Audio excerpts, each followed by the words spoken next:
Hi guys, my name is John Carrick, author of Legacy of a Mad Scientist and The Legend of Ashley Fox, and today I'm giving this another go. 100 Bullets 55. I have to admit, the first time I reviewed this, I kind of hit a wall with it. I really did. And the only thing I should be saying for an issue like this is thank you. These guys put their heart and soul into this, and being critical of someone else's work really doesn't feel very good.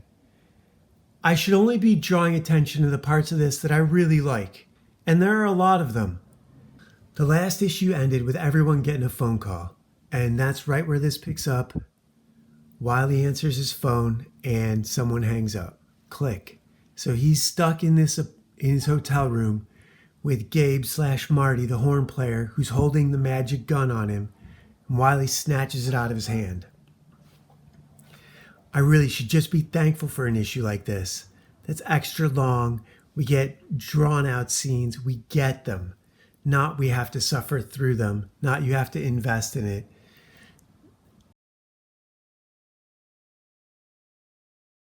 Wiley's up here in the hotel room. Meanwhile, you have everything going on right downstairs.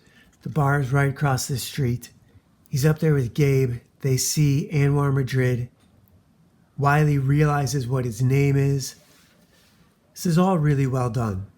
It's a perfect page. And I don't know why I was so impatient with it the first time I went through this. Wiley and Gabe know they can't go out the front. Everyone's out there. Look at all these cars, all the security. So they go out the back of the hotel and they're talking about April. And Wiley sort of apologizes for what he said to Gabe. And Gabe asks him if it was over jealousy. And Gabe explains that playing the horn, April loves it so much, it's a way that he can connect with her that other guys can't. And that's really good writing. And I don't know how I don't know how anyone could compress that faster than this to get that point across. It's really nice. It's really good. And it's really well done. So at the end of that, what sets Gabe apart, you immediately get Homer putting a shotgun in their face and taking them both hostage with Warren, who also has a shotgun. And they had to park back here because of everything going on out on the main street. And they tell them both to get in the back of the truck. Meanwhile, Graves is with Dizzy inside the bar. He sees all of this going on. And they're there for Wiley. But Graves tells Dizzy to stay put. He doesn't want her distracted. So he's going to go out there and solve it. Again, this is nothing but good. This is great.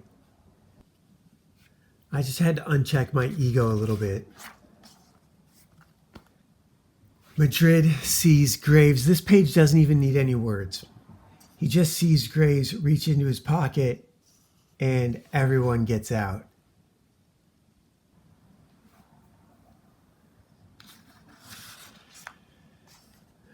So Graves can now have a conversation with Dizzy where she's not distracted. He calls Shepard with her phone, so he must have taken it from her when it got hung up on Wiley, right? Very first thing that happened. He took her phone because he has it. He calls Shepard. He says, I want you to talk to Dizzy. And she's like, she's not with me. Yeah, I know. It's not always clear just who works for who with Graves and Shepard, but it's pretty obvious. Graves is calling the shots. He tells Shepard to tell her that she's working for him for a while. And that's what Shepard does. And Dizzy had something with Shepard. He took her to Paris and introduced her to Branch. And Branch told her everything about the 13 and the trust. But at the same time, no one's told Dizzy what her role in all this is.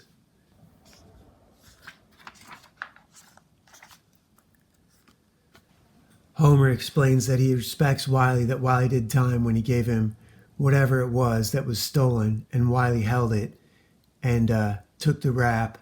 And despite him going to jail for him, he still has to kill him. Warren's breaking out the bear traps.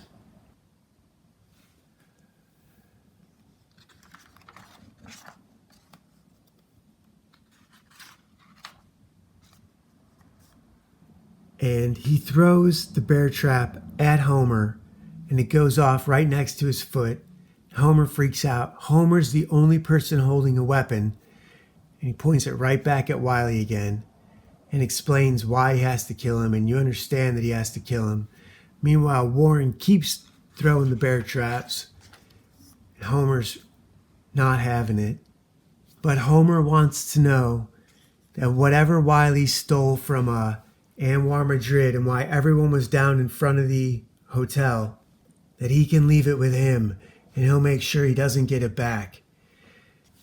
And Wiley says, "Give me a few minutes. Let me think about it." This bit is actually really good. It just doesn't work out the way Gabe and Wiley wanted to, or Marty and Wiley wanted to. Gabe says, "I wish I never met you." And Wiley's like, "Well, I wish you hadn't broke into my hotel room and pointed a gun at me so I'd piss myself, which I didn't do. But now I need you to listen to me. Whatever happens, when it happens, I need you to just stay put. Just don't move. What are you going to do? I'm not sure yet. Hey, that old guy who came into the bar, he's the one who told you to say something to me, right? You know him? I'm not sure. Hey, Homer." So Wiley tells Homer he wants to die like a man. And Homer's like, "Well, that's all right. Very good." But Wiley asks for a last request. He wants to know, who was that woman you murdered? He just wants to get him to admit it. And they just say, "Oh, some old..." You guys can read it right there. And they tell him it wasn't something you needed to see and nothing you got to worry about. But what'd you take from Daddy Warbucks?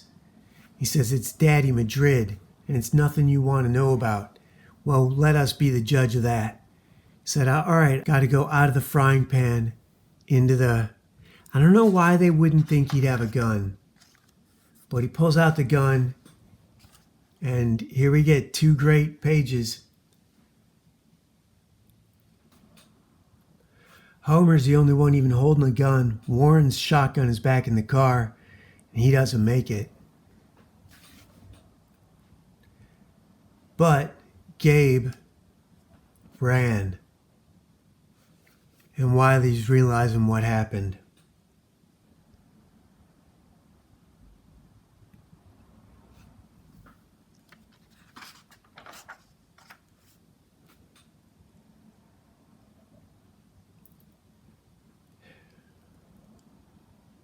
That's pretty gruesome. Maybe I was having a visceral reaction to just this. This just feels so wrong.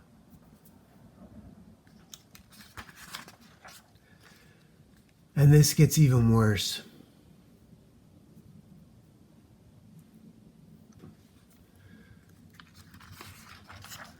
I think the volume of this, the first time I reviewed it, I really had a misplaced reaction.